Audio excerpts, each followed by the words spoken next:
Today I'll be programming keys to this 2013 Toyota Rav4, which has a push start system. I'll be using the XTOOL D7 today. This procedure covers 2013 to 2018 Rav4s, as well as Camrys, Corollas, Avalons, as long as you have a similar looking smart fob. Now let's get this.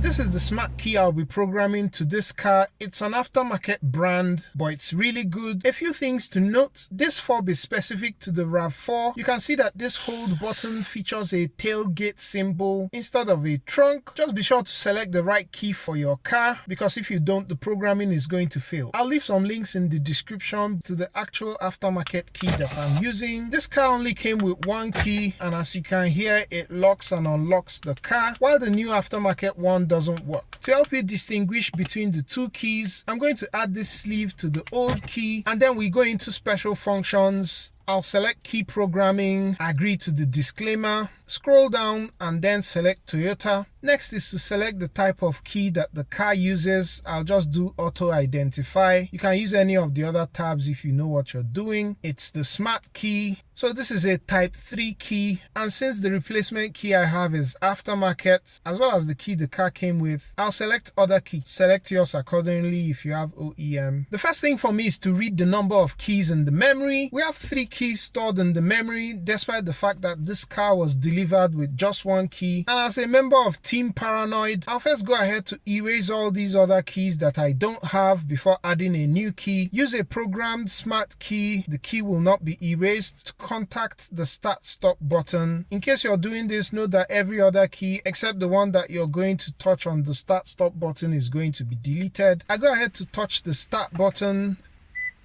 That beep tells you that the process is done and the tool says it's successful. And going back to read the number of keys in the memory, you can now see that it's only one key that is stored. Now let's go ahead and add a smart key to the car. This feature requires an original car key or an emulated key. That's if you're doing all keys lost. And again, it stresses the need for you to use the correct key type. Okay. Please confirm the following: turn on the ignition, do not bring in any devices that generate radio waves in the car, for example mobile phones. I've put my mobile phone on airplane mode. Do not bring 2 or more keys into the car, which may cause the function to fail. Well, I still have the 2 keys in the car, the current one and the new key I'm trying to add, but it's best to do what the tool says. Okay, use a programmed smart key to contact the start button. I'll do that.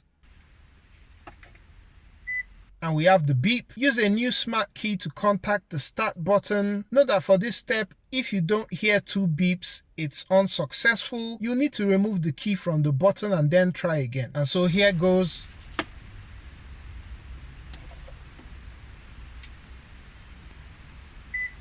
And we have the 2 beeps. If you're programming another key, you can go ahead to touch the button with the next key. From here on, you don't need to do anything. I was actually trying to exit, but you can't. The process is going to terminate automatically after 40 seconds. Programming success. And now you can see that there are 2 keys stored in the memory. The old key works, and the new key locks and unlocks the car as well. I removed the old key from the car, place the newly added key on the dash, and then start the car and it starts. I'll leave discounted links to the XTOOL D7 in the description in case you want to check it out. Be sure to subscribe if you've loved this, and I'll catch you on the next one.